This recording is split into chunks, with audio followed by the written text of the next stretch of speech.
individual variation, and I think you managed to create a wonderful long line from the beginning to the end.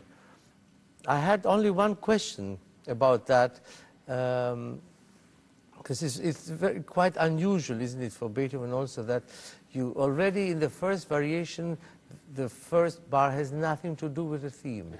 It has nothing to do with it melodically, it has nothing to do with it harmonically. You know, the fact that you get this change, and then you get... So I think somehow this is a sign that this first variation must be, in a way, more of a departure from the theme.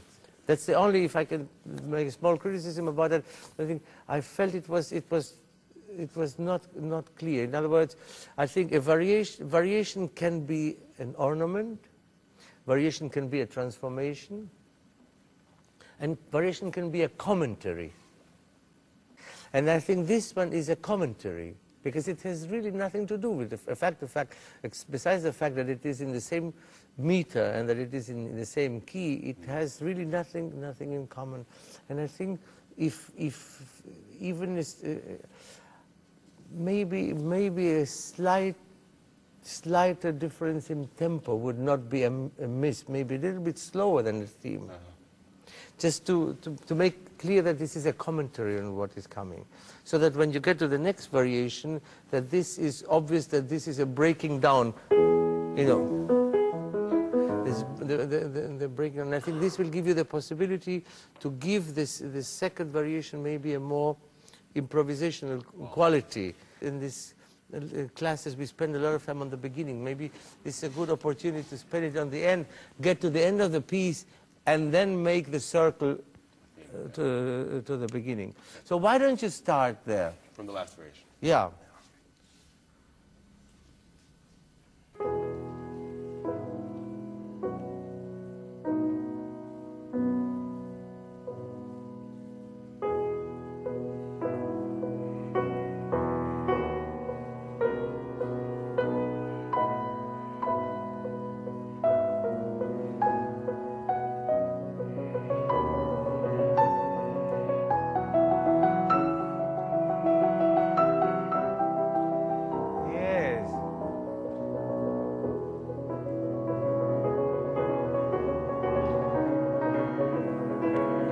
Bass and alto.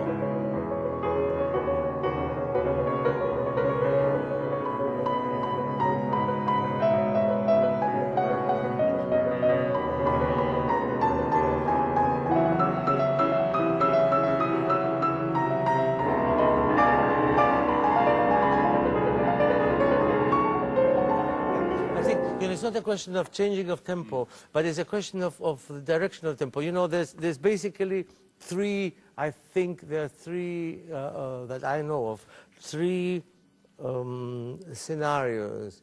The tempo is absolutely steady and has a vertical weight to it. The tempo has a direction to get broader, or the tempo has a direction to get forward. I don't think there is any more. And I think you give wonderfully the feeling of the direction going forward. You really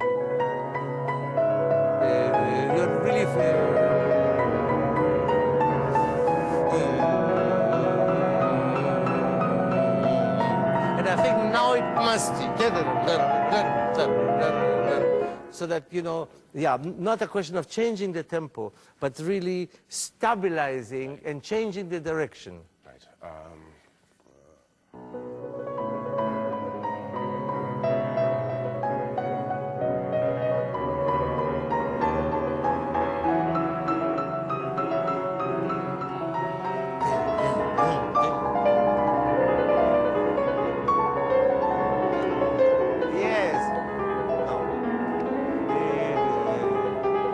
Lighten it.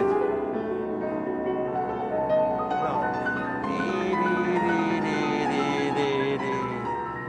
Yes, and now the left hand. Yeah, it's, oh, sorry. You know, you lighten it wonderfully, then You don't need quite so much there. I think just the C sharp. You don't even have to play the B. You get the same effect. Look, I don't play the B. That's all I'm doing. That's all you need, and it's plenty. I mean, of course you have to play. But if this is too loud, you take away the possibility of... In other words, what here opens has to close.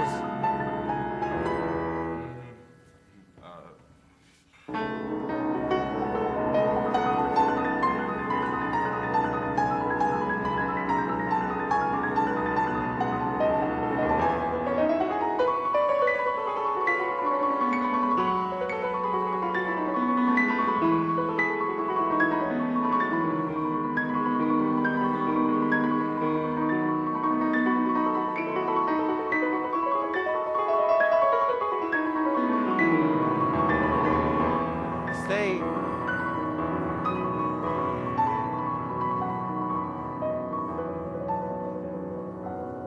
That's it now. Then. You don't need so much retard. That's it. Much more organic. Much more organic. Ah, bravo. That was really wonderfully managed.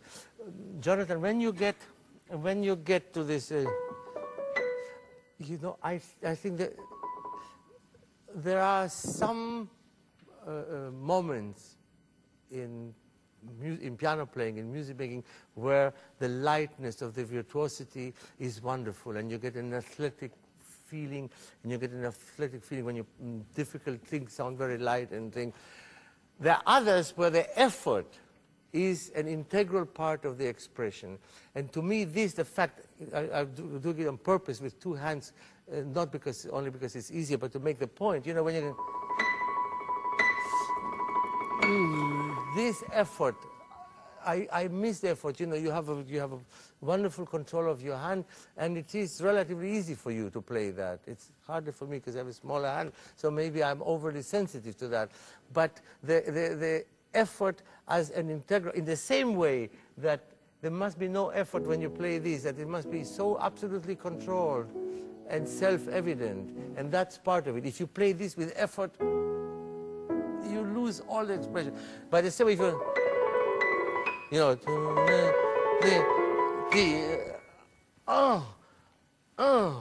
real Prometheus, really, you know, the battling with getting the sound out is an integral expression. The more, and you get that in this build-up more and more. There is no effort there.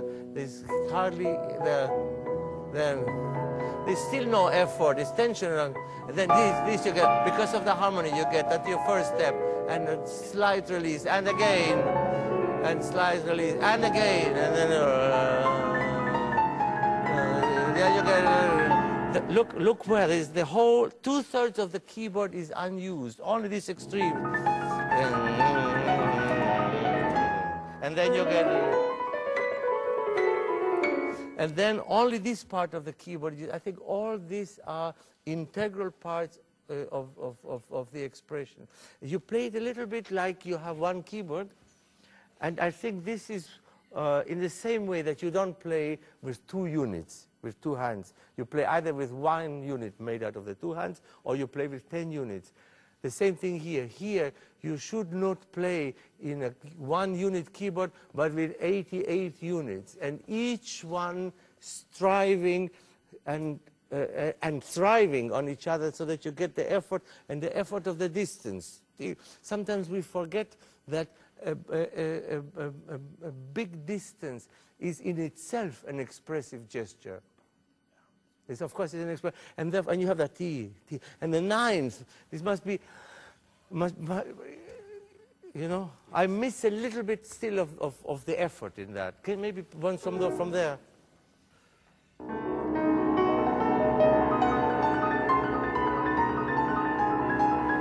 Yes.